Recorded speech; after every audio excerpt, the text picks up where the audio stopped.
uns tempos recebi uma mensagem de um menino com uma deficiência motora que para ir para as visitas de estudo tinha que ir de ambulância. Isto coloca num lugar, num ambiente escolar, que não é equitativo com os amigos. O professor de pedagogia dizia, não há nada mais desigual que tratar os desiguais igualmente. Podemos dizer que estamos bem, mas ao mesmo tempo ter a humildade para reconhecer o tanto que estamos mal. Ninguém conta o vício do brilhozinho nos olhos quando aquilo que nós estamos a perguntar ou estamos a dizer faz clique. 75% dos professores dizem que a formação que têm não é prática nem aplicável. Eu vejo a formação de professores como uma área de formação de investigadores sobre a própria prática. Uma aluna que se desloca numa cadeira de rodas como eu, não precisa de ouvir de um professor que não precisa de fazer os trabalhos de casa porque tem uma deficiência. Estas coisas continuam a acontecer e esta aluna não vai conseguir evoluir porque não está a fazer os seus trabalhos só porque tem uma deficiência. Olá, o meu nome é Rodrigo Castro e dou-te as boas-vindas a mais um episódio do podcast Educa-te.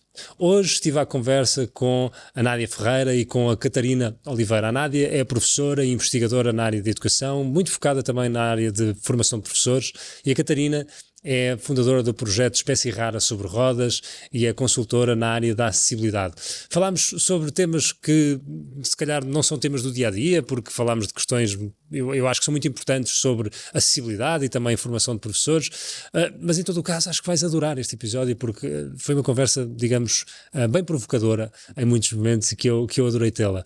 O episódio de hoje tem o apoio da Fundação Pedro Queiroz Pereira, que nos apoia nesta missão de construirmos um podcast que ajuda a sociedade no geral, e espero que a ti também, a saber um bocadinho mais sobre educação, sobre escolas, sobre professores, sobre este tema que nos toca a todos, mas que de alguma maneira acho que tem tido pouca atenção e que nós trazemos neste formato jovem, fresco, leve, para te divertir um pouco, mas também te ajudar a aprender. Estamos a gravar este episódio hoje no Tumo, em Lisboa, e por isso também obrigado ao Tumo por nos dar esta casa para gravarmos o episódio de hoje. E claro, já sabes, distribuído pela Renascença, estás provavelmente a ouvi-lo em alguma das plataformas onde consegues ver não só este como outros podcasts da Renascença, e por isso, se gostas deste trabalho e se gostas do podcast Educa-te, então vou-te fazer um pedido antes do episódio começar, que é clicares no botão subscrever, seja onde for que tu estás a ouvir este episódio.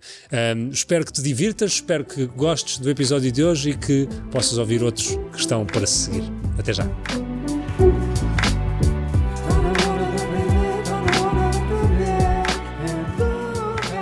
Venho do básico público e, portanto, nós tratamos a senhora despertou. Claro.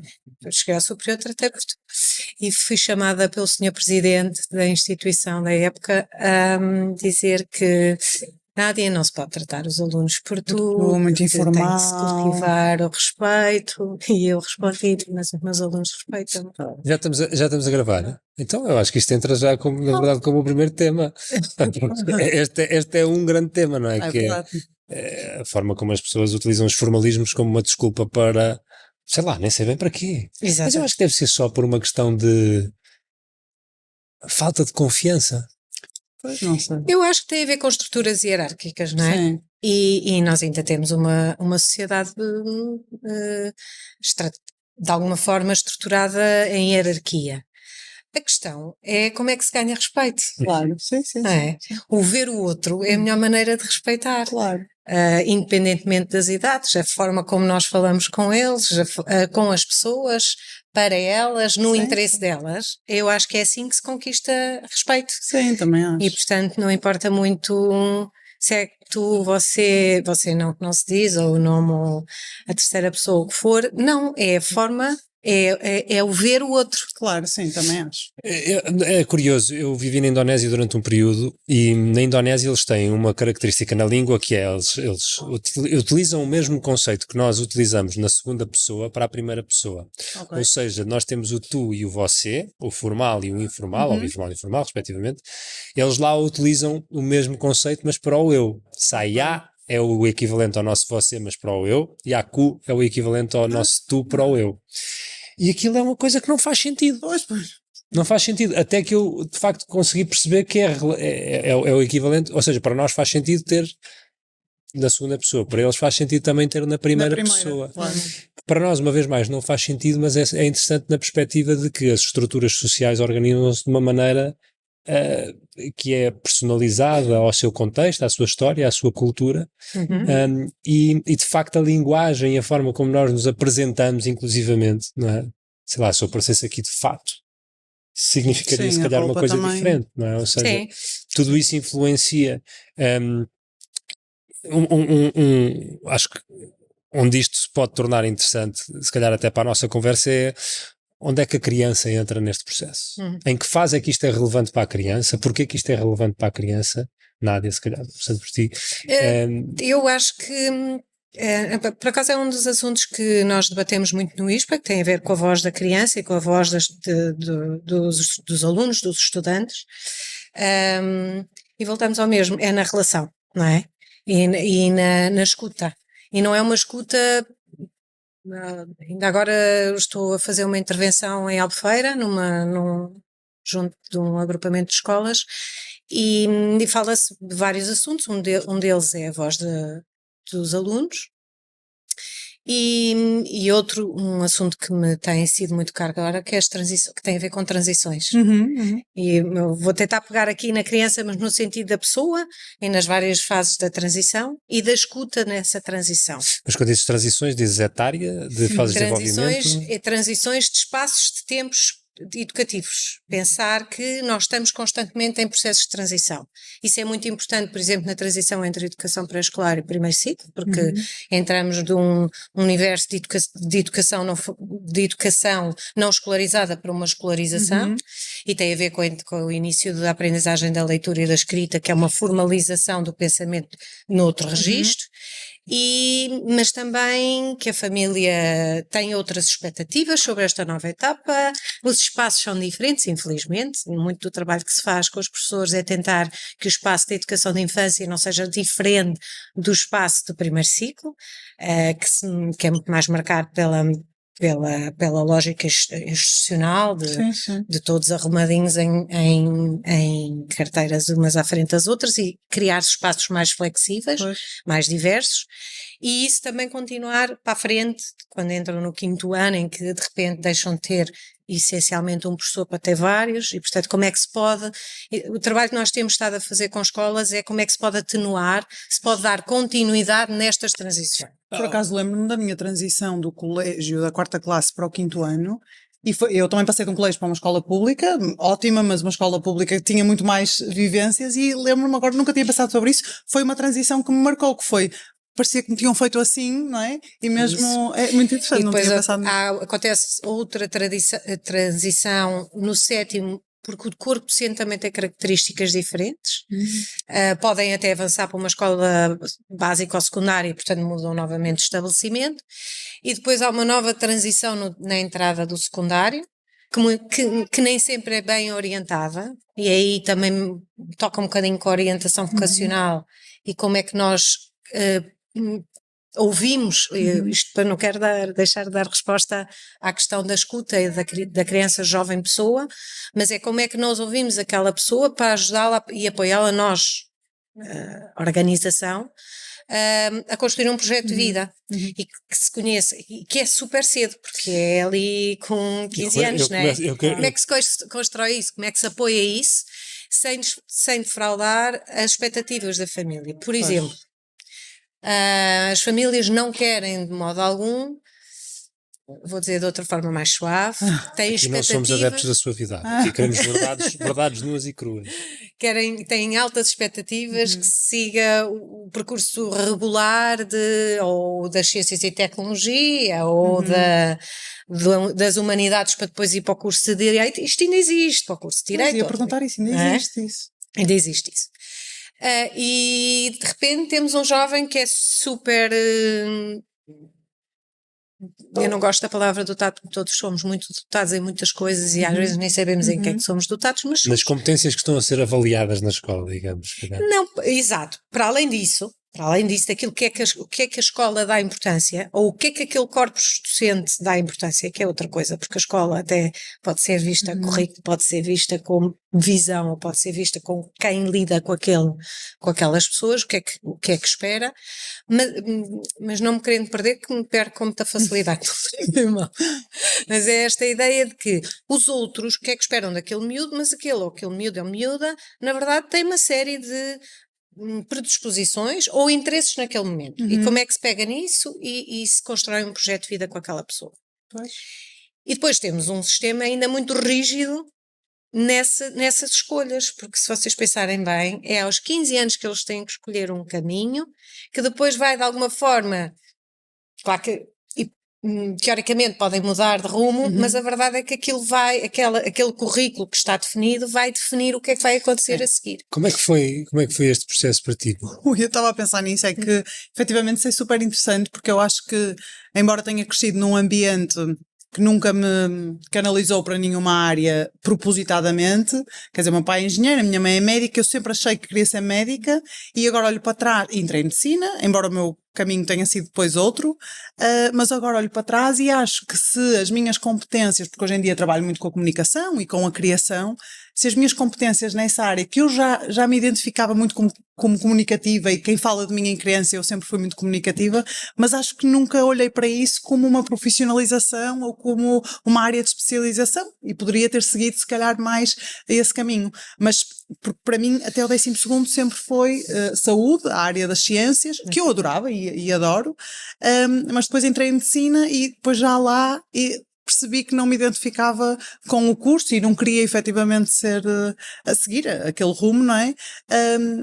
Obviamente que olhando para trás, acho que tudo o que vivi, tudo o que experienciei me deu muita bagagem e muito conhecimento, mas acho que se calhar comecei a explorar determinadas competências minhas já mais velha, que se calhar poderia também ter explorado em criança. Portanto, eu costumo dizer que eu sou muito mais do que eu também fui para a área de saúde e também queria ser, sim, também queria. Ai, que engraçado. E disse que não queria para a matemática, que é o que entretanto é a minha vida, mas e muito menos professora, porque era filha de professora, portanto, e toda a gente à minha volta era professora, portanto todos me diziam não vais para professora. Claro.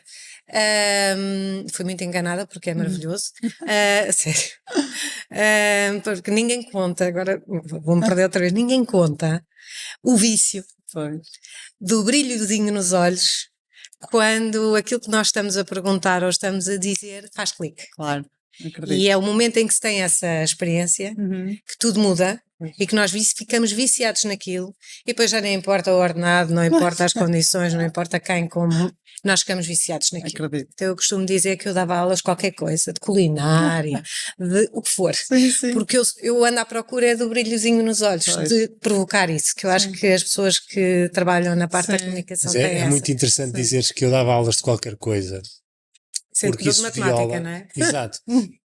Ainda mais por isso, mas sendo que isso viola uma tese base, entre aspas, ou um princípio base daquilo que a maioria das pessoas acha que é o papel do professor, que é ensinar. Porquê?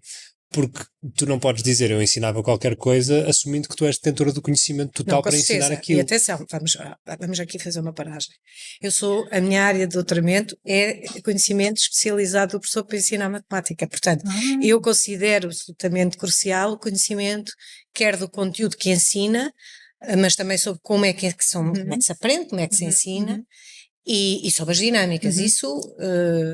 Não retiro isso da equação, é muito interessante, ou seja, eu compreendo que coloques isso na equação, mas há de haver um termo qualquer científico para quando as pessoas dizem uma coisa sem pensar muito nela, que isso também é mais verdade do que aquilo que elas depois pensaram em dizer. Porque provavelmente tu estás a pensar que a grande oportunidade de ensinar não é por eu transmitir conhecimento, é por provocar a possibilidade do outro aprender. Isso, claro. Mas isso tem técnicas próprias, não é? É isso é que nós não podemos esquecer. É que eu posso até gostar muito de provocar isso e até posso conseguir provocar o teu envolvimento na tarefa que eu quero, mas depois eu consigo fazer emergir efetivamente aquilo que é o meu propósito. Claro. Não é? Que já é uma questão mais técnica. Claro. Portanto, eu diria que basilar é a relação, não é? É a relação e é a procura daquele brilhozinho nos olhos, mútuo. Sim, sim. Porque depois também é aquilo que eles nos dizem que faz com que nós fiquemos com um brilhozinho, não é? Isto Claro. é a interação, é a dinâmica. E por isso é que eu diria que o centro do conhecimento é claramente a comunicação. É essa a minha tese. Sim. Está na comunicação. Mas está numa comunicação embebida de alguma coisa. E esse embebido de alguma coisa é o tal conhecimento especializado. Claro. não é? Sim. Portanto, eu quando faço uma pergunta, quando estou em processo de fazer emergir conhecimento, matemático no caso, eu faço uma pergunta que tem um propósito, Claro. não é? Que eu, porque tenho conhecimento sobre essa matéria, tenho uma expectativa sobre o que vou fazer emergir e também sei quais são as dificuldades que podem emergir ali e como é que hei de fazer a segunda e a terceira pergunta. E portanto, sim, eu gostaria de dar aulas sobre qualquer coisa, não sei se era muito boa professora a fazê-lo, Claro. porque me falta claramente a parte do conteúdo, não é? Se eu não sei cozinhar, quer dizer, os primeiros 5 minutos eu envolvo, depois a seguir. Sim. Catarina, tu aprender. passaste por um processo de transformação muito grande, estávamos a falar aqui de transições, não é? Tu passaste por uma transição inevitável É verdade. muito grande. Queres-nos só contar um bocadinho? Sim, claro. Assim, imagino que contes esta história a toda a hora e que estejas mais do que disponível, por isso não claro. precisas de aprofundar demasiado, as pessoas depois vão procurar o que elas Sim. quiserem saber mais sobre a Tranquilo. história, mas só para nos dar um bocadinho de contexto para quem não sabe a tua história, Claro. o que é que aconteceu, como é que tu de repente estás numa cadeira de rodas. Então, basicamente, passei por várias transições durante a vida, mas realmente essa foi assim mais quase uma vida antes e uma vida depois, embora eu ainda há bocadinho estava a falar sobre isso, sinto que sou a mesma Catarina, mas efetivamente a minha vida e a forma como, sobretudo, olho para a vida mudou bastante desde que me tornei uma pessoa com deficiência. Eu, de facto, há 10 anos, portanto tinha 27 anos, já era uma mulher adulta, tive uma inflamação na medula quando estava no Brasil e a sequela, digamos assim, Motivada principal. por o quê? Não soube, ou seja, geralmente estas inflamações podem ser causadas por um vírus ou uma bactéria, portanto, que causa ali uma inflamação. Terá sido, talvez no meu caso, nunca identificaram o que é, mas algo autoimune, ou seja, o meu corpo terá reagido contra o próprio corpo e reagiu na medula, neste Ou seja, caso. não foi um trauma físico. Não foi um acidente, não foi nada. E foi assim uma coisa, pronto, relativamente rápida, no espaço de mais ou menos de uma semana, mas ainda assim algo progressiva, não é? Digamos assim, mas que começou com uma dor nas costas, uma perda de força, mas que eu não identifiquei. Estavas onde? E começou aqui em Portugal, mas eu depois fui para o Brasil, ou seja, E no Brasil estavas onde? no Rio. No Rio? Sim, em Niterói. Estavas de férias? Tinha ido ter com uma grande amiga minha que estava lá a viver, porque casou-se com um brasileiro, agora estão cá, e estava lá a viver, eu tinha ido lá ter com ela, portanto acabou por acontecer lá em Niterói e acabei por ficar lá internada ainda 1 mês e 17 dias antes de voltar para O que é que Portugal. aconteceu para ficares internada? Lá está, deixei de andar, não é? Portanto, houve um dia que não me consegui levantar e já não saí do hospital, não é? Quando entrei, depois foi fazer exames, ressonâncias, perceber o que é que estava a acontecer e depois também lá iniciei um tratamento que se chama plasmaferese, basicamente é uma filtração do plasma para tentar eliminar o possível agressor, não é? Que tivesse ali no meu organismo. E depois quando consegui, isto calhou-me precisamente no Carnaval brasileiro, quem me conhece sabe que há muita coisa que deixa de funcionar porque está toda a gente a sambar e com bastante legitimidade, mas a verdade é que foi atrasando e portanto voltei passado 1 mês e 17 dias e depois aqui em Portugal também fiquei logo internada e iniciei o meu período de reabilitação e tudo mais para esta nova vida, digamos assim, porque tive que reaprender a fazer as coisas nesta nova realidade, digamos assim, na cadeira de rodas. No meu caso específico, também não vos consigo explicar porque já passaram 10 anos e ainda hoje, quer dizer, hoje acho que já percebo um bocadinho mais que a minha rede de apoio, também a minha personalidade, a forma como encarei as coisas, eu não tive propriamente, digamos assim, uma revolta, não tive, acho que faz parte um bocado da minha, sou uma pessoa muito pragmática, digamos assim, obviamente que as coisas mudaram bastante, a vida é bem mais fácil para quem anda do que para quem está numa cadeira de rodas, mas são as inevitabilidades da vida e eu acho que, ou seja, foco muito mais o meu pensamento e o meu trabalho em como nós podemos de facto transformar o mundo para ser mais acessível para as pessoas que neste caso têm uma deficiência e é isso que tenho feito até hoje, não é? É curioso porque há uma relação que eu nunca tinha pensado em alguém como tu que viu a sua vida transformar-se por uma inevitabilidade. Aconteceu e de repente tu agora dedicas a tua vida a trabalhar para que possa haver uma resolução de temas associados a quem vive essa problemática. Sim. Tu dizias que és professora e que os teus pais e toda a tua família eram professores. Há uma tendência natural. Eu nunca tinha pensado nisto na questão do advocacy para temas, não é? Como no caso para a deficiência. Mas na educação já tinha reparado, há dois tipos de pessoas que trabalham na área da educação. Ou quem sofreu com a educação, seja legítimo ou não legítimo, a sua experiência foi uma que não foi boa, ou então vem de uma família de professores. Mas eu não queria. Não sei, mas aparentemente é uma força invisível e inevitável, que é... Mas eu não foi nada disso. Mas é que é mesmo engraçado, se tu falas com pessoas que estão na área, tu começas a perceber, ou vem deste lugar, haverá exceções, claro, mas começas a ver um padrão. Não, eu não queria, e muito menos na área que eu trabalho. Também não era aconselhada a fazê-lo. Eu não entrei em medicina por 2 décimas. Sério? Foi um choque. Acho que foi o maior choque. Como vês, tenho muita sorte na vida, porque se o choque foi esse. Exatamente, sim. Foi o maior choque. Quer dizer, houve outros, mas esse foi, eu acho que isso foi um momento... Na altura. Na altura, porque ainda por cima eu era uma miúda que queria medicina desde, imagina, não. Estar engraçada. Eu queria ser veterinária. Ok, também passei por aí. E os meus pais mandaram-me para o Alentejo. By the way, se calhar ias ter uma vida pior do que os professores, porque a minha irmã é veterinária e aquilo é uma vida horrível. Não, mas escuta só. Mandaram-me para o Alentejo. Queres ser veterinário muito bem, mas eu não queria ser veterinária de casinhos e gatinhos. Eu queria ser de vacas, bois e de cavalos. Grande porte. Sim. Então está bem, então vais ter com o meu amigo que é veterinário. Isto com que idade? Sim, 7º ano, devia ter 13 anos, 14. Ok. Lá fui eu, e nem de propósito, ainda bem, houve uma vaca que não conseguia parir sozinha e portanto eu fui com o Jorge, que era o veterinário, para o meio do campo, no meio do Alentejo. O Jorge é o nome de veterinário. É, não é? O Jorge, que é um homem que era, já partiu, um homem de 1,80 m e tal, sei quê, e mete o braço na vaca e ata uma corda na vaca, no bezerro, né, dentro da vaca, e puxa, e o dono puxava de um lado e ele puxava do outro, e eu a observar aquilo tudo e pensei assim... Eu acho que eu não tenho corpinho para ser veterinária. Esta não. Exatamente. Então passei para parteira. Exato. Ok. Tudo bem. Gostei da ideia dos cortes, mas não podia ser vacas. Ok. Tinha que ser humanos. E portanto, muito cedo, queria área de saúde, e teria sido super infeliz, eu acho. Sim. Porque eu acho que a medicina hoje em dia, eu já estou no portanto sim, claro. Já me estou a soltar. A medicina hoje em dia não tem tanta parte relacional como eu gosto, ou seja, eu gostaria de ser uma médica de contacto, aquele médico das famílias, de contacto. Sim, médico de família. Porque na verdade o que estava por trás era comunicar, relacionar-me, era isso que eu queria, mas eu não sabia, não é? E portanto, quando não entro, fico um ano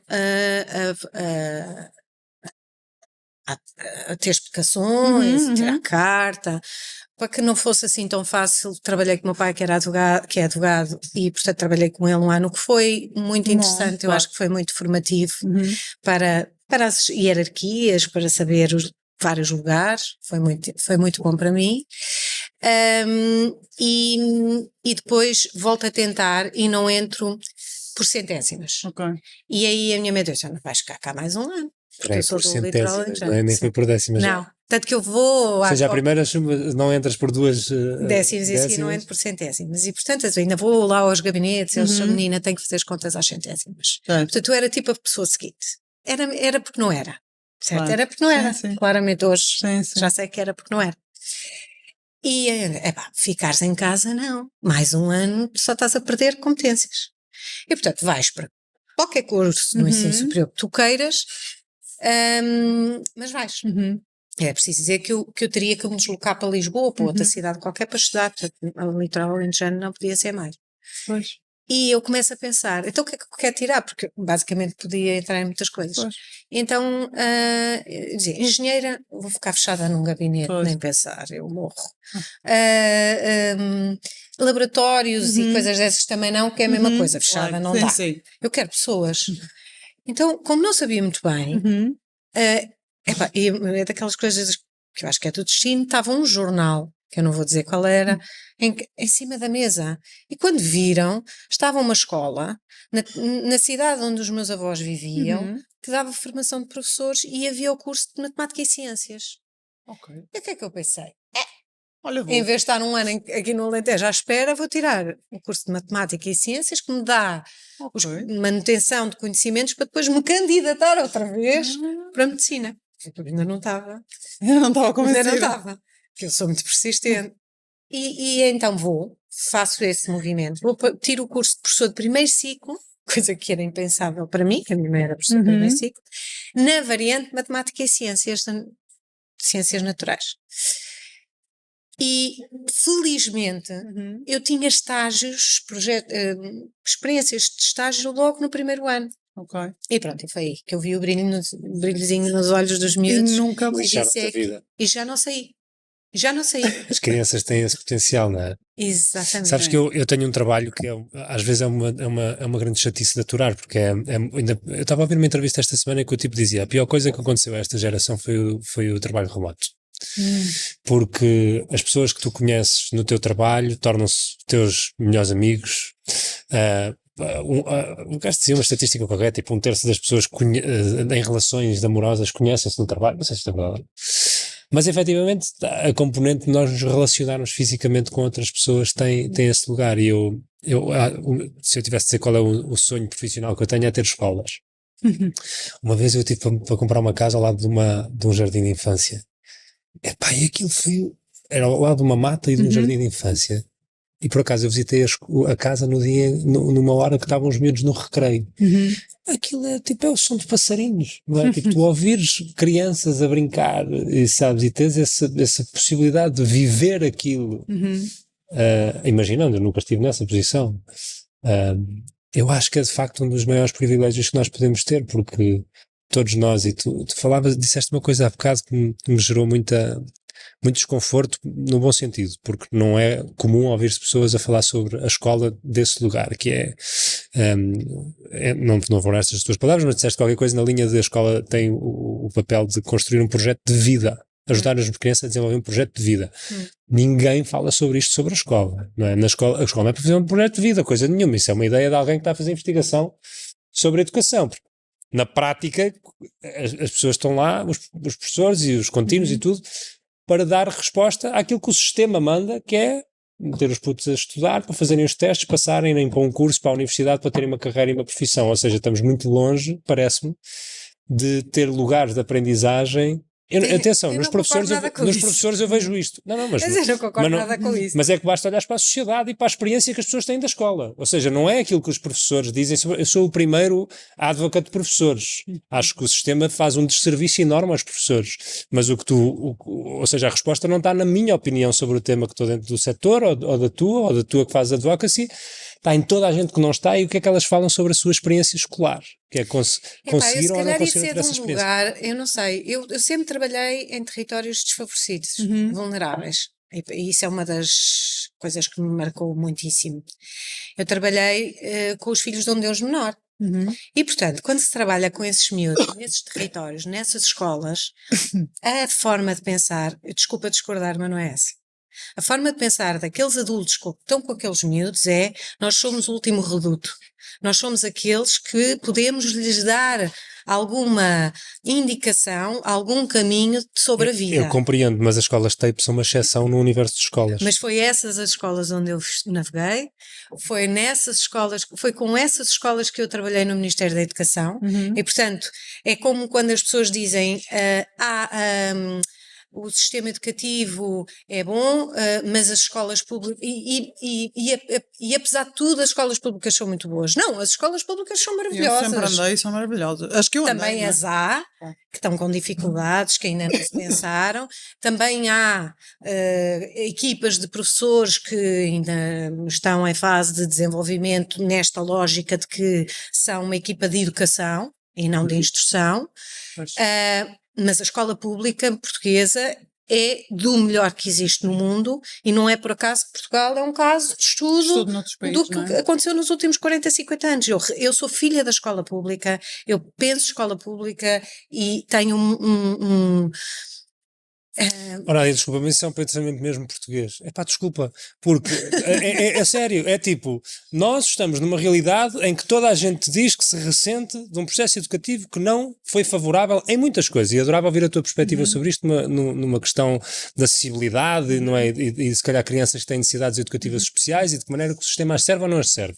Mas é um pensamento mesmo típico português, que é olhar para a lama que nós temos até aos olhos e dizer, mas mesmo assim isto é muito bom porque olha onde eu estou.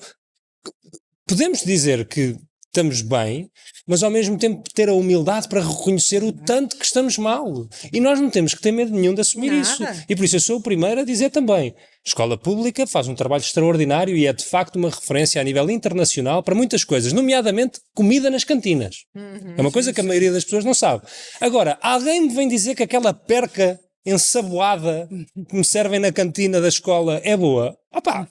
Comparativamente a outros sítios pode ser muito melhor, claro, mas não significa exatamente, ou seja, eu acho que nós também não temos que ter medo de falar sobre as oportunidades que ainda estão para alcançar e para descobrir e para conquistar, reconhecendo, claro, que já houve muita coisa bem feita. Para 25 de Abril isto era muito pior, não é? Isso. E por isso, mas gostava de te ouvir um bocadinho também sobre aquilo que tu vês na tua realidade, porque é uma realidade que está preocupada com outros temas, não só... A realidade dos estudantes com deficiência, não é? É um bocadinho diferente. Eu não fui uma estudante com deficiência, aliás, estudei na universidade enquanto pessoa com deficiência, mas na escola também sou filha da escola pública e filha sem deficiência. E de facto nem sequer, agora pensando nas minhas escolas, penso que se tivesse um colega com uma deficiência motora, ainda existem muitas dificuldades. As coisas estão bastante melhores e isto é verdade, ou seja, hoje em dia nós temos alunos perfeitamente incluídos no sistema de ensino com deficiência, os que conseguem estar mais incluídos ou menos incluídos dependendo das necessidades específicas que tenham, porque depois também há miúdos que com as suas necessidades precisam de um acompanhamento mais próximo e de um apoio mais próximo e está tudo bem. Daí para passarmos para uma segregação é que já são outros 500, que infelizmente ainda acontece, não é? Escolas onde os miúdos estão lá dentro, mas estão segregados do resto da comunidade escolar, mas continua, eu acho que o grande problema, um dos grandes problemas é de facto a falta de recursos também para apoiar muitas vezes as crianças com necessidades específicas, porque é preciso recursos, é preciso também formação dos profissionais, não é? É muito diferente se nós estivermos a acompanhar um estudante autista, dependendo do nível de suporte que ele tenha, nós temos que ter conhecimento para o acompanhar. Há estudantes autistas que têm um baixíssimo nível de suporte, mas há outros que têm alto nível de suporte. E depois eu acho que também há aqui uma questão do que me vai chegando, que ainda há efetivamente bastante capacitismo, ou seja, bastante uma ideia de que os estudantes com deficiência não são tão capazes do que os estudantes sem deficiência. Não são todos os professores, mas efetivamente ainda me chegam bastantes histórias de pessoas que, sei lá, lembro-me sempre desta, porque é uma amiga próxima, que hoje em dia é arquiteta, ela tem uma deficiência motora, mas ela no 9º ano já sabia que queria ser arquiteta e teve um professor que lhe disse que ela devia esquecer aquele sonho, ou aquele objetivo, porque os artistas pintavam de pé. Não sei que associação é que ele fez. E ela, porque isto depois é uma questão de sorte, ela teve a sorte de ter em casa um apoio que disse, não, tu vais ser o que tu quiseres e isso não tem nada a ver, e hoje em dia é arquiteta. Mas imaginem que as barreiras são muito mais quando nós temos estas barreiras. E depois também acho que existe, ou seja, a escola é muito mais do que as aulas e acho que isso também é importante, porque todo o convívio social, que para mim, por exemplo, na escola foi tão rico, não é? Dos amigos, das visitas de estudo, de tudo, é preciso também cada vez ser mais pensado com acessibilidade. E muitas vezes, eu há uns tempos recebi uma mensagem que realmente me entristeceu imenso de um menino com uma deficiência motora que para ir para as visitas de estudo tinha que ir de ambulância, porque era o único transporte acessível que tinham. E eu sei que muitas vezes as escolas não têm possibilidade, porque isto depois envolve dinheiro e aluguer de autocarros e tudo mais, mas existem autocarros acessíveis e o simples facto desta criança ir de ambulância, que é um dispositivo médico, isto coloca num lugar, num ambiente escolar que não é equitativo com os amigos. Claro. Porque o meu amigo vai de ambulância, porque ele tem uma deficiência, porque é dos doentes, não é? Vai ali. E depois não pode estar envolvido na viagem de autocarro para a sua visita de estudo. Os que conseguem ir, não é? Eu acho, portanto, eu acho que a minha revolta, e eu não queria dirigi-la a ti, isto é uma revolta sabes, mas é isto, ou seja, eu não acho que seja correto nós assumirmos que, ou seja, nós não temos que defender a escola pública para justificar o contraponto de que as escolas não têm um veículo especial para transportar uma criança que tem uma deficiência motora e que precisa. Nós não podemos aceitar isso. Sim, e outras coisas, estou a falar exato, mas ou seja, percebes? A minha reação foi uma contra... Eu reagi e depois estava-te a ouvir e estava a pensar, pois porque eu reagi em contra... Foi uma contra-reação. Porque, na verdade, eu tenho como uma pessoa que gosta da moderação. E, portanto, eu não acho que estas questões devam ser pensadas sim, não. Claro. E eu sou uma pessoa otimista. E, portanto, detesto o discurso derrotista e por isso é que sempre que ouço um mas ou eu tendo a dizer, mas olha, eu conheço isto que é muito bom. Isto é contra-reação. Por exemplo, sobre essa história, eu estava a ouvi-la e estava a pensar o trabalho que essas pessoas não devem ter tido para conseguir garantir que esse miúdo de ambulância em Portugal conseguia ir a uma visita de estudo. Os que conseguem ir à visita de estudo, exatamente. Porque o mais fácil seria dizer não vai. Claro, sim. E isso ainda acontece, portanto, infelizmente. O que eu queria, em que lugar é que eu me encontro? Encontro num lugar que, reconhecendo claramente que o sistema educativo português fez uma grande evolução, basta dizer, eu tenho 48 anos, quando eu cheguei ao 6º ano eu perdi 40 ou 50% dos meus colegas e eu nunca mais soube nada deles. Na verdade, o que aconteceu é que eles foram trabalhar. E portanto... O 6º ano equivalente de hoje ou da altura? Não, 6º ano de hoje. Com 12 anos havia muitos miúdos com 12, 13 anos que iam trabalhar. Não é? E não foi assim há tanto tempo. E hoje não, estão todos na escola. E portanto isso já é muito interessante. Agora, o meu trabalho com as organizações, quer seja a nível macro, meso ou micro, seja com municípios, regiões ou com escolas ou com professores, é muito a partir daquilo que nós temos, o que é que nós podemos fazer e como é que nós podemos gizar estratégias de grande racionalidade, mas também para fazer melhor, não é? Porque esta ideia de que eu mudo, mas não basta só mudar, tenho que mudar com racionalidade e é para melhorar algum aspecto e para isso eu tenho que fazer um bom diagnóstico e não posso ser uma otimista nesse diagnóstico. Eu tenho que conhecer muito bem a minha realidade. E depois encontrar os pontos que eu preciso de mudar para melhorar, para então continuarmos nessa melhoria que é preciso fazer. Sim, a questão é a velocidade. E portanto é esta moderação que é preciso. Não é? Porque tu num sistema, nós vemos agora os rearranjos que estão a haver em termos organizacionais no Ministério da Educação, que são coisas que eram precisas serem mexidas há muito tempo, talvez há uns anos atrás, há 2 ou 3 anos atrás, mostraram uma pessoa que fez esta investigação, um indivíduo, uma pessoa, fez esta investigação de mapear todos os organismos que existiam dentro do Ministério da Educação. E depois de mapear, e era uma pessoa que vinha da área da consultoria hardcore, por isso sabia fazer aquele trabalho muito bem feito, tinha-lo feito a nível mundial para grandes organizações, a pessoa a trabalhar na área da educação fê-lo para o contexto português, porque não tinha essa informação disponível. E aquilo que ela criou foi um mapa da realidade e era um mapa que não colava. Aquilo era uma coisa que não fazia sentido nenhum. Inclusivamente organismos que tinham autoridade sobre outros, que para mudarem estes tais organismos que estavam submissos a esta autoridade, seria necessário mudar a cultura e a ideologia destes organismos que controlam, mas que esses legislativamente não podiam ser alterados. Por isso as pessoas que lá estão fossilizadas e não se podem tirar de lá. E por isso eu sou o primeiro a ir ao encontro daquilo que tu sugeres, que é fazer uma análise de diagnóstico, vamos perceber como é que nós podemos gerar impacto, fazer um projeto piloto para podermos medir muito bem a nossa ação, para que a seguir a isso consiga ter uma alteração sistémica. Agora, vamos aplicar isso ao conceito dos veículos de transportes para crianças com necessidades especiais. Não me venham dizer que isto leva 10 anos, porque se eu fosse fazer isto numa organização independente, eu fazia isto se calhar em, um mês. Isto é uma coisa que tem que ser rápido e por isso nós temos que também relativizar essa abordagem e meter o dedo onde merece ser metido. não é? E eu acho que isso é um bocadinho o que nos falta.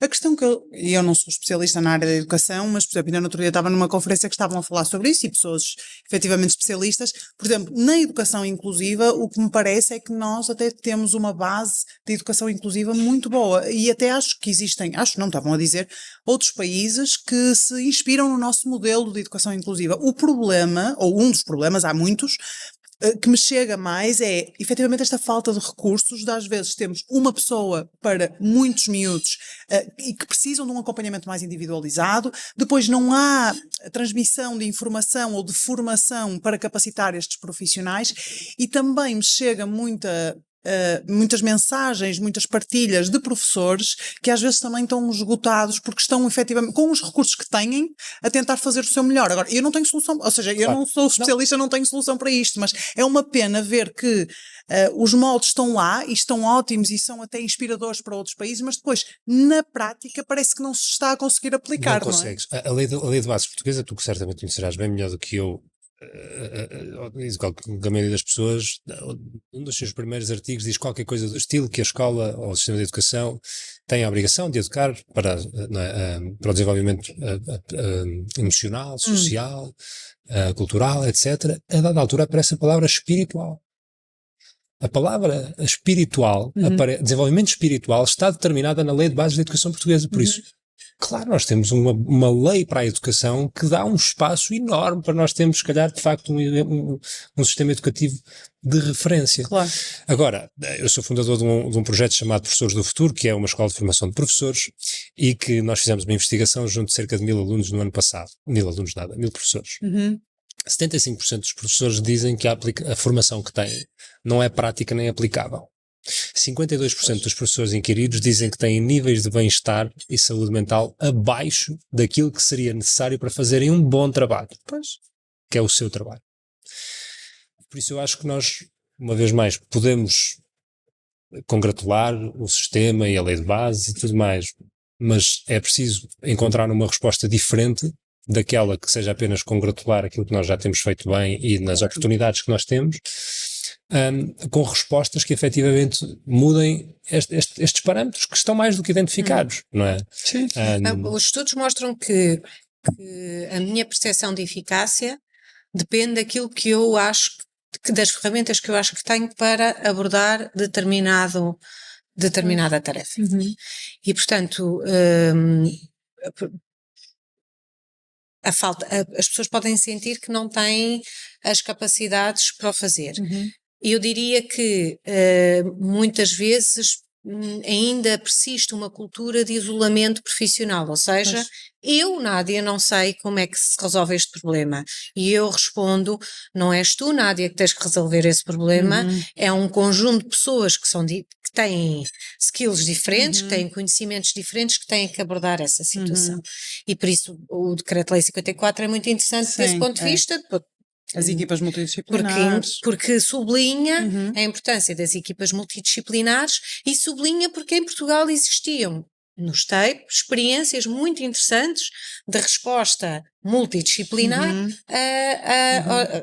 a todos os alunos. Sim. Que é outra coisa que o 54 diz. Exatamente. É que o 54, que vai um bocadinho buscar o 319, que era dos anos 90, diz isto, que é todos nós somos diferentes, todos nós devemos ter uma resposta personalizada, que não quer dizer individualizada. Exatamente. E portanto isso é logo a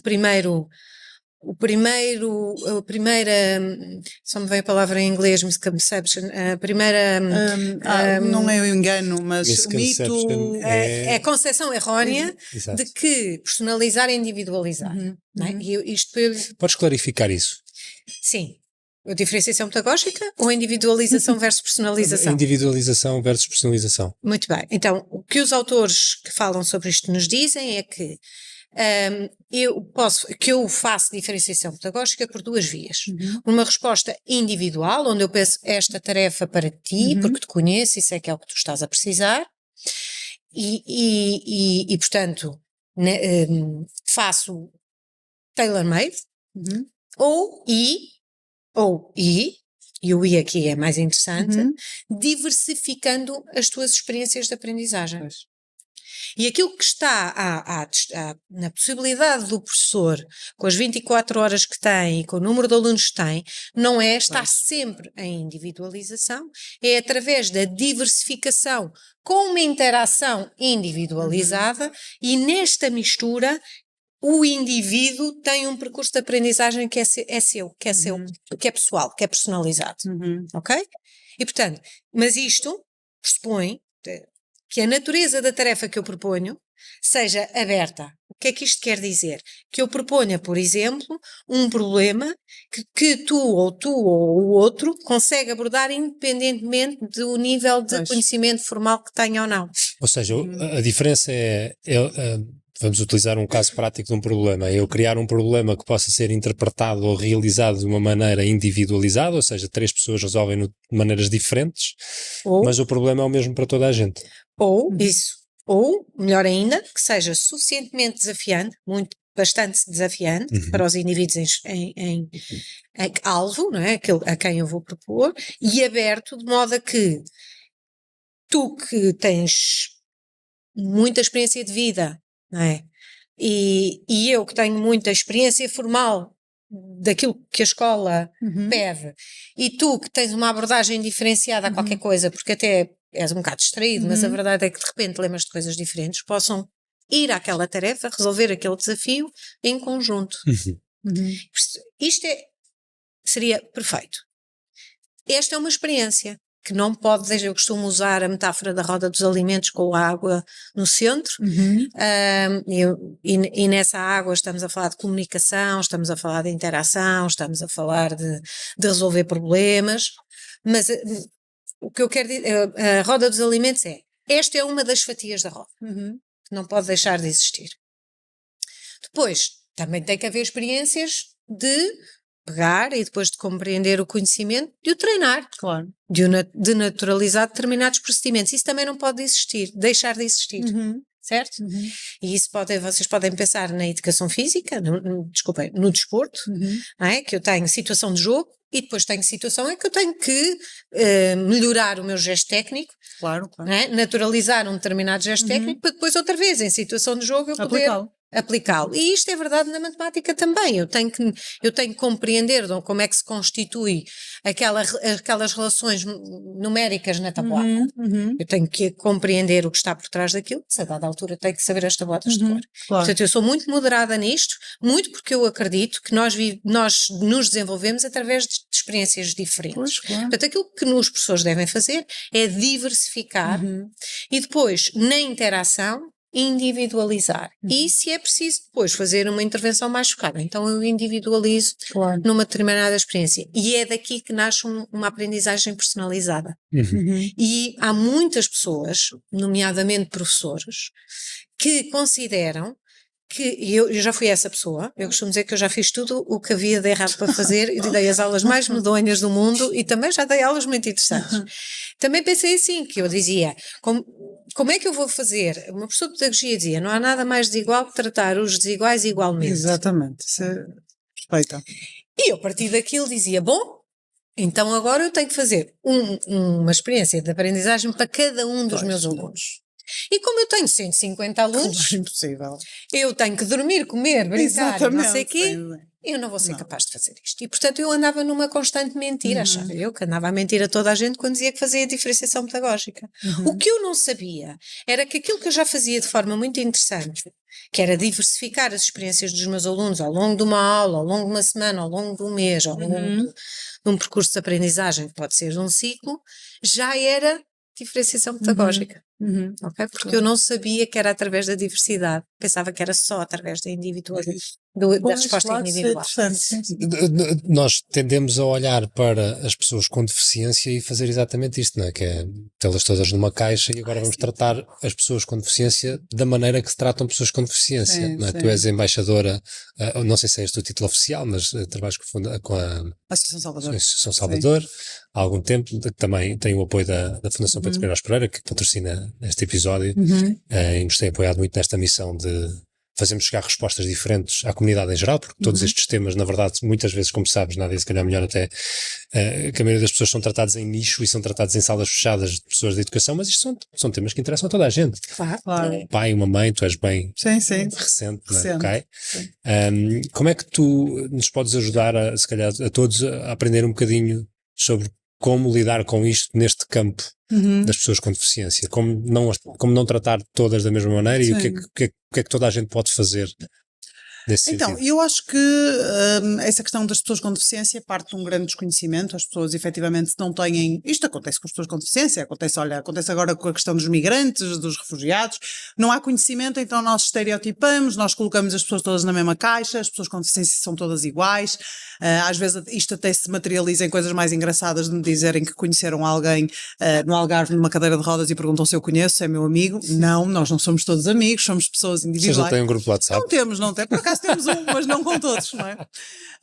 E portanto eu acho que vem desta desinformação de achar que todas as pessoas com deficiência são iguais e têm as mesmas necessidades, e depois de uma coisa que nós ouvimos durante muito tempo, e que a mensagem base até é ok para quem a entende, mas acho que não foi difundida da melhor forma, que foi todos diferentes, todos iguais. E, de facto, o que se pretendia dizer com isto é todos iguais de oportunidades, não é? De acesso, mas não todos iguais, porque nós não somos.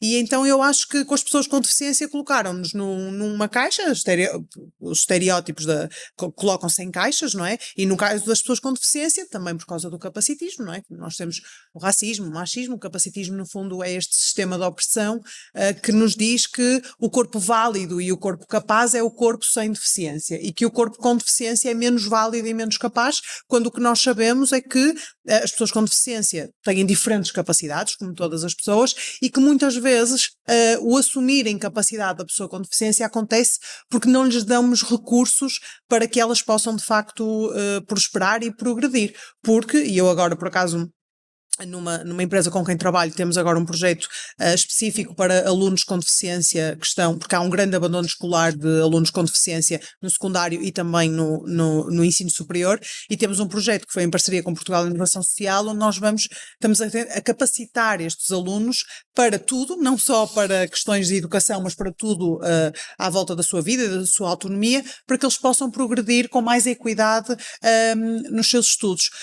O que é que eu acho também? É tão simples quanto perceber que um aluno cego nunca vai conseguir ter o mesmo aproveitamento escolar que eu se não tiver recursos adaptados ao facto de ele não ver. Claro. Ou um aluno surdo que só se comunica em língua gestual portuguesa tem que ter adaptações para que possa entender a aula e que não precise de ficar segregado e completamente à parte da comunidade escolar. Ou, por exemplo, e dou este exemplo que também partilharam comigo, uma aluna que se desloca numa cadeira de rodas como eu, não precisa de ouvir de um professor que não precisa fazer os trabalhos de casa porque tem uma deficiência. Estas coisas continuam a acontecer e esta aluna não vai conseguir evoluir porque não está a fazer os seus trabalhos só porque tem uma deficiência. Eu vou pegar por aqui. Não, força. Porque agora apeteceu-me dizer, e o aluno migrante que não sabe português, nem inglês, nem nada, e portanto que precisa de exatamente isso, como um aluno que é surdo. Exatamente, sim. E mudo, que não existe, mas que é surdo. E assim como o miúdo que vive numa casa com com 6 irmãos e que não tem um sítio para estudar, claro, se calhar não devíamos estar a pedir um trabalho de casa, mas então porque ele não vai ser... Deixem-me fazer-vos uma pergunta de seguimento de estilo advogado do diabo. E vou deixar bem claro, que é para não haver nenhum clipe a dizer que eu acredito nisto. Mas há uma vozinha que surge, não é, do diabo na sociedade, que é, então o quê? Agora vamos meter, toda a gente tem que sofrer por causa de uma pequena parte, não é?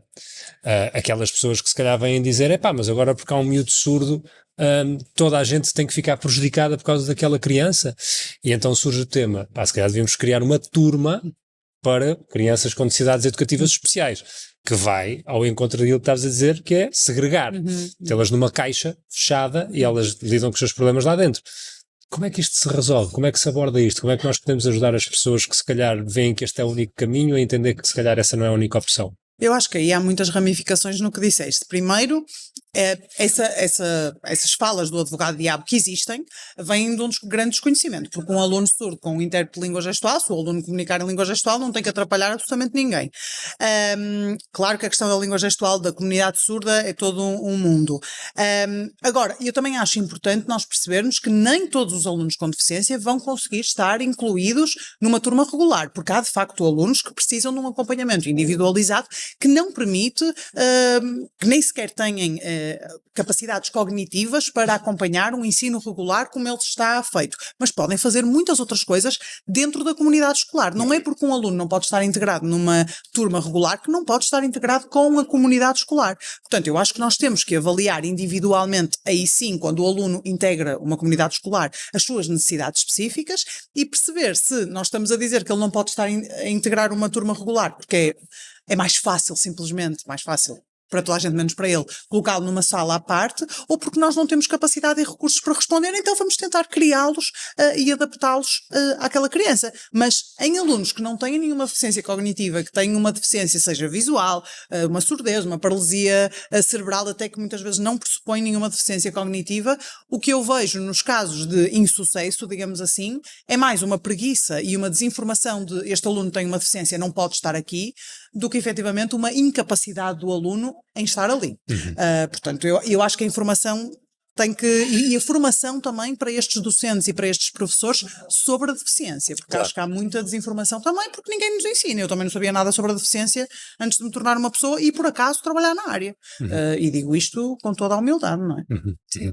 Ou seja, também não podemos exigir que as pessoas saibam, porque tu utilizaste uma expressão que me toca muito, que é todos diferentes, mas todos iguais. Porquê? Porque eu, quando tinha talvez, não sei, 6 anos, 7 anos, vi uma exposição chamada Todos Diferentes, Todos Iguais. Aquilo mudou a minha vida. Porque foi aí que eu aprendi. Pessoas diferentes. Vi cores de pele diferentes, vi órgãos diferentes, Claro. não, ou seja, sei lá, tipo, lembro que aquilo tinha, inclusivamente tinha, para além de esqueletos, tinha sistemas nervosos Sim. à amostra, ou seja, e via-se, não é? Vi diferentes formas físicas, anatómicas, fisiológicas, fisionómicas, e por isso aquilo foi uma coisa que mudou muito a minha perspectiva. E estavas a falar e eu estava a pensar, se eu não tivesse visto aquela exposição, eu não sei qual seria o meu viés hoje para estes temas. Claro. Se eu não tivesse tido outras oportunidades de contacto com outras realidades, viajar, sei lá, por exemplo, o tema da homossexualidade mesmo. Tenho uma pessoa na família que saiu do armário muito tarde e até esse momento eu não percebi qual era o meu viés em relação a esse assunto. Sim. E eu não sou nem xenófobo, nem racista, nem discriminatório, nem nada, mas nós todos somos vítimas de muitos vieses. E reproduzimos muitas vezes sem saber. Os sistemas de opressão com que crescemos sem saber. Sem Ou seja, saber. eu costumo dizer, e às vezes só nos apercebemos quando estamos em contacto. Mas essa questão de, por exemplo, que tu estás a dizer, e por isso é que eu insisto muito também, muitas vezes perguntam-me, ai Catarina, como é que eu falo com o meu filho sobre a deficiência? E eu digo muito, olha, primeiro fala, e não arranjes eufemismos que a menina está doentinha, que aquilo é um carrinho. Não, é uma cadeira de rodas, como o pai precisa de uns óculos para ver, a menina precisa da cadeira de rodas para andar. E depois apresenta também livros, filmes, bonecos diversos para que a criança contacte com essa diversidade. Porque eu muitas vezes nos meus workshops, quando pergunto, gosto muito de perguntar, o que é que vocês acham que é equidade? E as pessoas muitas vezes dizem, é igualdade. E eu faço assim, começo-me a tremer o olho, e as pessoas dizem logo, não, igualdade de oportunidades. Ou seja, as pessoas quando falam em igualdade, no fundo o que elas querem dizer é que toda a gente tem que ter oportunidades iguais. Mas nós temos que refletir sobre isso, porque para todos termos, nós agora vemos as adaptações nos exames, pessoas que precisam de mais tempo para os exames, de mais pausas, tudo isto é dar condições justas para que toda a gente possa nivelar, digamos assim, a sua experiência escolar, neste caso. A formação de professores é um tema que tu também abordas muito e queria ter aqui, antes de terminarmos a tua perspectiva sobre de que maneira é que nós podemos trazer estes conceitos de inovação, de melhoria contínua, de abertura de espírito, de personalização, de individualização, todos estes temas que estivemos agora a falar, para este lugar que é, se nós não tivermos um professor dotado de tudo isto, e por isso eu sou o primeiro, uma vez mais, a sublinhar a relevância, importância e valor que nós devíamos entregar aos professores todos os dias, porque eles, no limite, se não tiverem os recursos e as condições para o fazer, não vão conseguir proporcionar uma boa experiência educativa para nenhuma criança. E por isso é aí que tudo começa. Como é que tu vês esta área da formação dos professores e aquilo que nos está a chegar? Eu vejo a formação de professores como uma área de formação de investigadores sobre a própria prática. Explica isso Dito isto, o que é que eu quero dizer com isto? Que mais do que os cursos de formação de professores, vamos começar pela formação inicial, serem um corpus de conhecimento multifacetado sobre tudo e mais alguma coisa, que tem que ter questões estruturantes, e tem a questão da diferenciação pedagógica e inclusão, faz parte dos cursos de formação de professores, a questão das didáticas específicas e da pedagogia fazem parte, uma série de coisas que estão legisladas, e estão legisladas até com muita rigidez, ou seja, há pouca margem por parte das universidades para, não sei se vocês têm esse conhecimento, mas a legislação é de tal forma restritiva e de tal forma normativa que as universidades têm pouca margem para até terem cursos identitários que mostrem mais daquilo que é o seu know-how do ponto de vista de investigação, mas mais do que esse corpus de conhecimento, é muitíssimo importante formar os jovens professores para desenvolver respostas para problemas que eles identifiquem. E a forma de fazer isso é investigar. Investigar sobre a própria prática, dar-lhes skills, dar-lhes competências de investigação. Porquê? Porque hoje o problema apresenta-se de uma maneira, amanhã apresenta-se de outra, daqui a 20 anos de outra e daqui a 30 temos outra realidade. E, portanto, assim, mais que tudo, é eu ter a capacidade de olhar e pensar aquilo, uma coisa que eu ouvi num período em que estive na Finlândia, como professora convidada, que é, eu ainda não sei como é que esta pessoa aprende. E se for essa postura de eu ainda não sei resolver este problema... É um lugar de humildade muito grande, não é?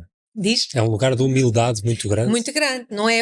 Aquela pessoa tem dificuldade, eu ainda não sei como é que aquela pessoa aprende, então eu vou investigar com os outros, em equipas multidisciplinares, como é que eu vou abordar. É que isso é uma coisa muito antinatura, não é? Porque nós somos, um ser humano é um ser muito básico nas suas necessidades primárias, não é? E nós sentirmos postos em causa é uma coisa muito desconfortável, e por isso todos os dias eu tenho que encarar uma criança como um livro em branco, isso obriga-me todos os dias a eu próprio ser um livro em branco, não é isso? Mas com maturidade e com perspectiva, que é um desafio enormíssimo, não é? Daí, quando nós temos um professor sobrecarregado, como é que nós podemos exigir? Estavas a dizer...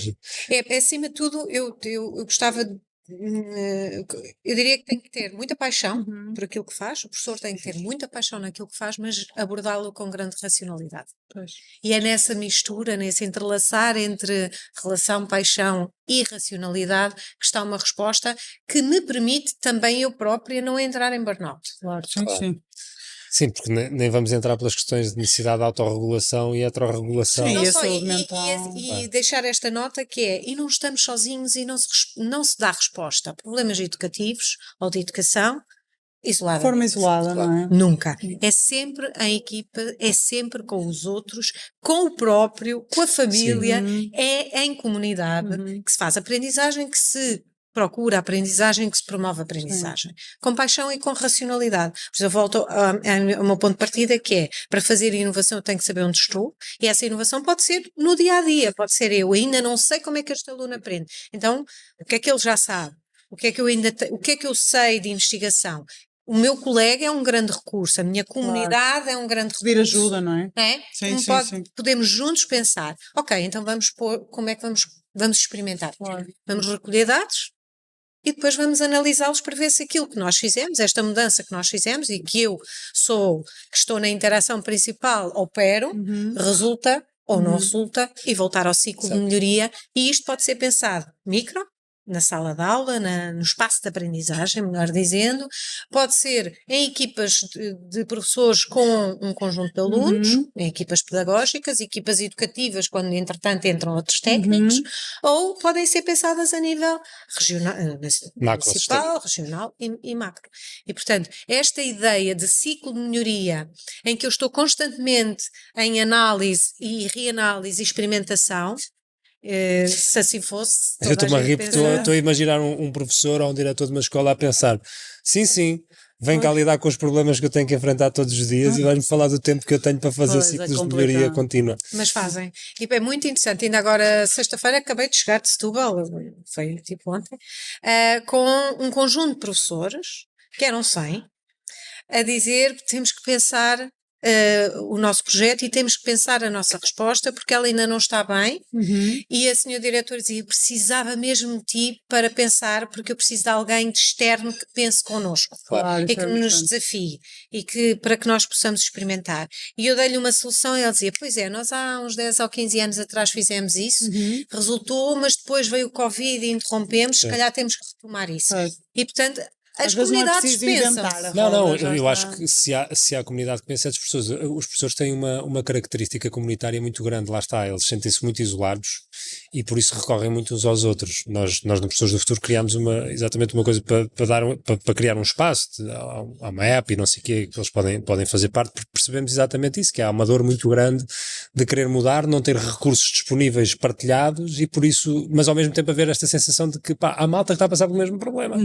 Por isso ele já resolveu, porque é que eu não consigo só roubar essa ideia? Se calhar ficou perdida há 10 anos atrás e não há um documento, não há um repositório, não há um... Deixa-me roubar-te outra vez a palavra para te dizer que falei na formação inicial de professores, mas podia falar, por exemplo, na formação contínua, em que em vez de lhe dar a tónica de formação, posso lhe dar a tónica de desenvolvimento profissional. E portanto esse desenvolvimento profissional do professor que está em contínuo durante 40 anos de profissão faz exatamente na sua comunidade à procura de pessoas que pensem diferente, estou a pensar na Associação de Professores de Matemática, que até há 2 meses atrás eu era vice-presidente. É uma grande comunidade de professores de matemática que se juntam exatamente para pensar como é que fazemos estes alunos aprender melhor matemática. E portanto esta ideia de que há aqui soluções que nós não conseguimos pensar sozinhos. E só para vocês terem a ideia, todos os anos, quase já fomos 1000, mas agora somos 500 todos os anos que nos juntamos para pensar como é que se pode promover melhor aprendizagem matemática, como é que podemos procurar recursos que não conhecemos, há partilha de práticas, há pessoas que se inscrevem para dizer como é que fazem nas suas escolas, portanto há de facto aqui comunidades muito ativas que às vezes as pessoas não sabem e que estão à procura... Não, os professores estão sedentes disso. Nós lançámos a Academia de Professores do Futuro dia 12 de novembro e neste momento já temos quase 500 professores a participar, porque é isto, ou seja, há muita necessidade de aceder a conhecimento claro. não formal, para além de conhecimento formal, informações e tudo mais, porque é isso, a necessidade de inovação é brutal, todos os dias. Sim, há o então desafio agora de ser com a inteligência artificial eu Claro. ouço imenso os professores, como é que uma pessoa faz isto agora que... Esse é um assunto quentíssimo. Nós há 2 anos no ISPA já começámos a fazer ou para a mudança, principalmente temos um grupo de trabalho só para a matemática, em que utilizamos a inteligência artificial com os estudantes, temos estado a fazer investigação sobre isso. Bom, isso é muito importante. Já percebemos que Então, fazes parte do movimento de professores universitários contra a utilização de inteligência artificial. Há um movimento agora assim. Nunca, E eu nunca acho que seria essas pessoas essa não pessoa. serão felizes, porque eu Nunca acho que é seria. impossível, honestamente. Claro. Não, eu nunca Acho que é seria essa impossível. pessoa, nem sequer é a minha abordagem à vida. Portanto, Claro. assim que eu comecei a perceber que havia inteligência artificial, eu fui colocá-la ao serviço da Exato, aprendizagem. claro, sim. E, portanto, o que nós fizemos rapidamente, há 2 anos, foi começar a perceber como é que os estudantes estavam a usar, até porque começámos a perceber que os trabalhos estavam a aparecer com um aspecto e com uma qualidade que antes não era exatamente. verdade. Como temos vários tipos de instrumentos, percebemos que eles feitos em casa eram de uma maneira, feitos connosco era de outra, e portanto rapidamente começámos a reagir, começámos a usar e agora neste momento até já temos dados. E portanto aquilo que nós percebemos é, quando estes estudantes não são formados a usar a inteligência artificial, usam-na, Ok. e dividem-se polarizam-se as posições na recolha de dados que já fizemos, já percebemos isso. Há aqueles que diabolizam e que rejeitam e que têm medo e Os estudam ao alunos ou os mesmo tempo. professores? Estudantes. Estudantes. E que são pessoas como os professores, portanto, rejeitam, diabolizam e têm medo da informação que obtêm dali e, portanto, não querem, rejeitam. E depois temos os outros que usam, e é crítico, não é? Os outros que usam que acriticamente e que são grandes entusiastas. E depois, quando nós fazemos intervenção e promovemos experiências de aprendizagem onde se recorre à inteligência artificial, o que acontece nos questionários pós-experiência é que estas posições deixam de ser tão extremadas, equilibram-se, Claro. e o que os estudantes estão a dizer é uma ferramenta, é interessante como ponto de partida, é interessante para construir. Temos de ter cuidado porque tem fragilidades, porque nem sempre a informação é completa, temos que ir a outras fontes e é ótima para nós pensarmos as aulas que vamos dar no futuro quando formos professores. E, portanto, isto é uma posição muito mais moderada. Ou seja, Muito mais interessante. os alunos mostram capacidade para serem críticos sobre a utilização e mostram inteligência sobre aquilo que poderão ser os seus riscos de aplicação E percebem conseguem que tem ter a ver com os mecanismos de prompts. autogestão. Conseguem ter mecanismos de autogestão para poderem utilizar aquilo de uma forma Isso. ética Isso. e comportamentalmente correta. Olha, o nosso tempo está a chegar ao fim. Eu acho que entretanto está mesmo a tocar para sair. Olha. Lá está aí mesmo na horinha. Mas antes de irmos embora, temos aqui um pequeno teste que nós gostamos de fazer aos nossos convidados. Rapid fire question. Também não sei como é que se diz em português, mas é pergunta bola rápida, bate bola, toque e foge. Exato. O que quiserem. Tenho aqui uma bateria de perguntas, Meu 5 ou Deus. 6 perguntas, mas no final dou-vos a nota, Ok. mando-vos Veremos. o relatório para casa e vocês depois Ok. logo veem se passaram ou não. Por isso tenho aqui apenas umas perguntinhas que gostava de vos fazer. Muito fácil, para começar. Catarina, o que é que te faz sorrir? O Kai. O Caio, para Meu quem- filho, o teu desculpa. filho, pois. Sim, As foi a pessoas primeira vão- coisa. Muita coisa me faz rir, mas o meu filho. Nádia, Pessoas. pessoas. Se tivessem de ter um emprego que não requer formação profissional, formação superior, formação profissional não, formação superior, formação especializada, uma profissão essencial para a sociedade, qual é que escolheriam ter? Uma daquelas profissões que conotaríamos como uma profissão, não é, básica do dia a dia, que as sociedades precisam para existir. Eu sei. Quer dizer, precisam, devem precisar. Eu acho que trabalhava num supermercado. Operadora na de caixa. Exato, operadora de caixa. Supermercado. Sim, sim. Pensei em muitas coisas. Eu cuidava de pessoas, Excelente. cuidava de idosos, por exemplo. Cuidadora de Sim, idosos. sim. Sim, Excelente. Boa. adoro idosos. Qual foi o professor ou a professora que mais vos marcou e porquê? E eu lembro-me que foi um professor. Foram dois, mas pronto, vou pensar. Um professor de história que tive porque simplesmente me apaixonava nas aulas. Nem tenho nada a ver com história hoje em dia, mas lembro-me até hoje das aulas dele, porque toda a gente dizia que era uma seca história, e eu adorava as aulas dele pela forma como ele transformava matérias que à partida eram entediantes em coisas maravilhosas. Era um professor de história que eu tive. A minha professora da escola primária foi a primeira grande experiência. Meu professor de teatro no secundário. A minha professora de socorrismo, que era enfermeira, e que foi uma experiência muito interessante de intervenção comunitária que nós fizemos. Eu sou filha da escola cultural, portanto eu tive essa Pois, experiência. eu estava a pensar, Jane, meu Deus, tantas Sim, coisas no que eu tal não tive. litoral alentejano, Exatamente. tive essa sorte. Sim, sim. E professor de fotografia também, foi muito interessante. Nenhum professor de matemática. Eu até acrescentava do professor de matemática porque me lembrei de um explicador que eu tive, que foi o único explicador que eu tive, foi de matemática, porque eu quando passei para o 10º ano tinha uma professora que eu acho que ela não conseguia, não sei, lembro-me que ela nos mandava fazer muitos exercícios e eu não compreendia, eu sempre fui muito boa aluna, deixei de compreender a matemática e esse meu explicador, que era professor e que depois saiu do ensino regular e foi para dar explicações, ele fez-me entender a matemática e foi espetacular e ele marcou-me muito por isso. Eu tive a mesma E depois experiência. agora A na sério? reta final eu acho que o meu orientador de doutoramento pela racionalidade que imprime na análise, que eu acho que isso Se tivessem de mudar se tivessem a oportunidade de mudar uma coisa, só podem uma, nada, é só uma. Meu Deus. Uma coisa na educação em Portugal, não é na escola, é na educação, o que é que mudariam?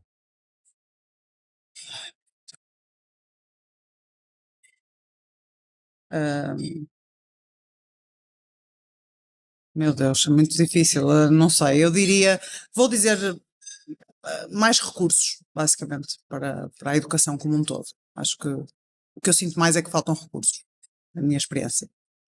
As estruturas, não posso ter muitas coisas. É uma, Nádia. As estruturas. Não físicas, ou seja, de organização. Todas. É professora, investigadora, arranja forma de meter tudo lá dentro. Exatamente. Mas tu também arranjaste Sim, recursos. Recursos, exatamente. Depois a gente faz o que a gente só quiser. uma pessoa. Não, mas efetivamente são de facto, Sim. acho que é uma perspectiva relevante na medida em que eu gosto de pensar na ideia da árvore, não é? Nós podemos tirar a maçã da árvore, uma a uma, ou abanar o tronco, aquilo cai tudo. Claro. Não é? Por isso, se encontrarmos o sítio onde abanamos o tronco, de facto conseguimos candidatar-nos à possibilidade de mudar mais coisas. Obrigado por terem vindo, por terem muito. Obrigada.